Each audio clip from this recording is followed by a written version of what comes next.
السلام علیکم پیارے بچوں۔ سب سے پہلے تو آپ لوگوں کو عید الاضحیٰ بہت بہت مبارک ہو۔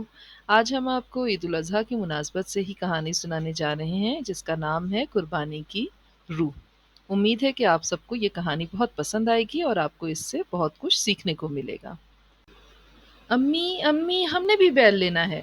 اقصیٰ، حالہ اور انمار اسکول سے گھر آئے تو بستے لاؤنج میں میز پر رکھ کر چلانے لگے۔ نہ سلام نہ دعا اور بیل لینا ہے، یہ کیا بات ہوئی بھلا؟ دادو جو صوفے پہ بیٹھی قرآن پاک پڑھ رہی تھیں بولی تو وہ شرمندگی سے بولے، السلام علیکم دادو۔ دادو، کاب لوگوں کے گھر کے باہر بیل بھی بندھا ہوا ہے اور دو بکرے بھی، بس وہی دیکھ کر انہیں دورہ پڑ گیا ہے، حالہ جو میٹرک کی طالبہ تھی نے بتایا۔ تو امی نے کھانا میز پہ لگاتے ہوئے حکم دیا، ابھی تو تم سب تازہ دم ہو کر کھانا کھا لو، پھر بعد میں بات کرتے ہیں۔ امی کی بات سن کر سب اپنے اپنے کمروں میں چلے گئے۔ کھانا کھانے کے بعد دادو نے انہیں اپنے کمرے میں آنے کا کہا۔ جب وہ تینوں ان کے کمرے میں پہنچے تو دادو نے انہیں بستر پہ اپنے پاس بٹھاتے ہوئے پوچھا، ذرا یہ تو بتاؤ کہ عید الاضحیٰ کا مطلب کیا ہے؟ دادو، ہم حضرت ابراہیم علیہ السلام کی سنت پوری کرتے ہوئے قربانی کرتے ہیں، حالہ نے جواب دیا۔ تو دادو گویا ہوئیں، بالکل ٹھیک، لیکن اس کا یہ مطلب تو ہرگز نہیں ہے کہ ہم دوسروں کے ساتھ مقابلہ بازی شروع کر دیں۔ اگر کوئی 1 لاکھ کا بیل لے کر آیا ہے تو ہم 1.25 لاکھ کا لیں گے، تبھی قربانی ہوگی، ورنہ نہیں ہوگی۔ اللہ تعالیٰ کو لوگوں کے گوشت کی ضرورت نہیں ہوتی، بلکہ وہ تو نیت دیکھتے ہیں کہ کس نے کتنے خلوص اور پیار سے میرا حکم مانا ہے۔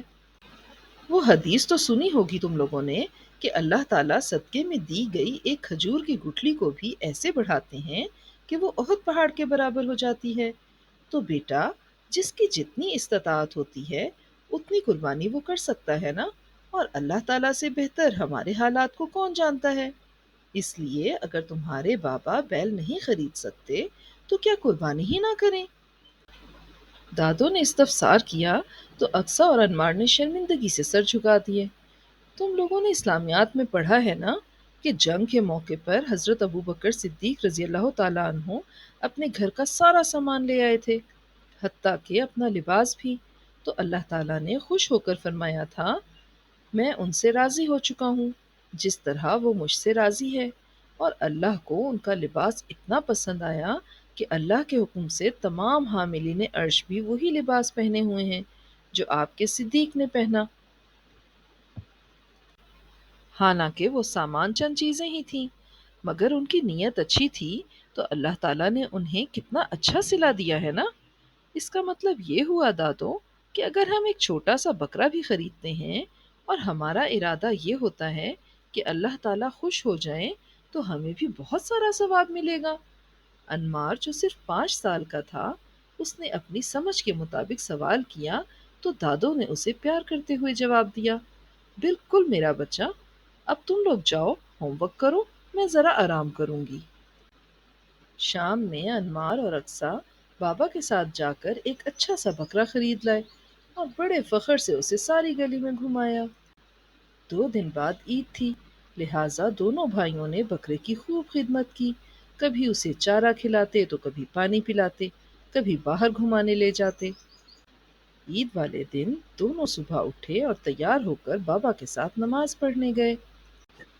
واپس آ کر امی، خالہ اور دادو سے عید ملی اور پھر کپڑے تبدیل کر کے بابا کے ساتھ قربانی کے لیے تیاری کرنے لگے۔ چھریاں، بگدے، چٹائی، پانی کی بالٹی، تھال سب صحن میں رکھا اور بکرے کو لے کر آئے۔ بابا نے بکرا ذبح کیا، پھر گوشت کاٹ کے دادو اور امی کے حوالے کر دیا۔ لو بھائی، میں تو تھک گیا، اب تم لوگ بانٹو اسے اور ذرا کلیجی پکا کر مجھے کھانا دے دو، بابا نے امی سے کہا اور نہانے چل دیے۔ اقصیٰ نے پوچھا، امی، بابا نے کلیجی پکانے کا کیوں کہا؟ وہ اس لیے بیٹا کیونکہ یہ نبی صلی اللہ علیہ وآلہ وسلم کا طریقہ تھا کہ وہ عید قربان پہ کلیجی کھایا کرتے تھے۔ اچھا، جیسے یکم ذی الحج سے پہلے ناخن اور بال کاٹ لینے چاہیے اور پھر قربانی ذبح کرنے کے بعد ناخن اور بال کاٹنا سنت ہے۔ جی ہاں، اب تم دونوں جاؤ اور جن لوگوں کے گھر قربانی نہیں ہوئی انہیں گوشت دے آؤ۔ خالہ نے کہا تو انمار بولا، صرف ان کے ہاں ہی کیوں، سب کو کیوں نہیں؟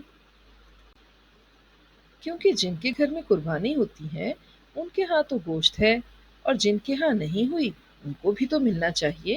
چلو زیادہ باتیں نہ کرو اور فوراً جاؤ۔ یہ کہہ کر حالہ نے انہیں پلیٹ پکڑا کر باہر بھیج دیا۔ کچھ دیر بعد دونوں واپس آئے تو بہت خوش تھے۔ باجی، آپ نے بالکل ٹھیک کہا تھا۔ جب ہم گوشت بانٹنے گئے تو میرا دوست ہے نا اشر، جس کے بابا کچھ دن پہلے فوت ہو گئے تھے، ان کے دروازے کے باہر کھڑے تھے تو ہم نے سنا اس کا چھوٹا بھائی رو رہا تھا کہ اسے گوشت ہی کھانا ہے، اور آنٹی اسے سمجھا رہی تھیں کہ ابھی اللہ تعالیٰ گوشت بھیجیں گے تو میں اپنے بیٹے کو پکا کر کھلاؤں گی۔ جب ہم نے دروازہ بجا کر پلیٹ دی تو ان کی آنکھوں میں آنسو آ گئے۔ انہوں نے ہمیں پیار کیا اور شکریہ ادا کیا۔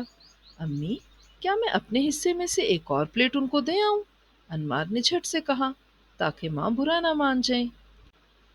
امی نے ہنستے ہوئے جواب دیا، کیوں نہیں بیٹا، یہ سب تمہارا ہی حصہ ہے، جتنا مرضی دے آؤ۔ انمار نے خوش ہو کر ایک پلیٹ بھری اور دوبارہ اشر کے گھر کی طرف چل دیا۔ دادو نے خوشی سے اپنے پوتے کو دیکھا اور بہو سے بولی، شکر ہے میرے بچوں کو عید قرباں کی روح سمجھ آ گئی کہ یہ موقع اپنی ضروریات اور خواہشات پہ دوسروں کو ترجیح دینے کا ہے۔ انشاءاللہ یہ ضرور حضرت ابراہیم علیہ السلام اور حضرت محمد صلی اللہ علیہ وآلہ وسلم کی تمام سنتوں پر عمل کریں گے۔ انشاءاللہ، خالہ اور امی نے کہا، اور کھانا بنانے لگیں۔ پیارے دوستو، اگر آپ ہمارے چینل پر نئے ہیں اور ابھی تک آپ نے ہمارے چینل کو سبسکرائب نہیں کیا تو اسے سبسکرائب کر لیں، اور اگر آپ کو یہ کہانی پسند آئی ہے تو اسے لائک کریں، شیئر کریں اور کامنٹ سیکشن میں جا کر کامنٹ دینا نہ بھولیے گا۔ شکریہ۔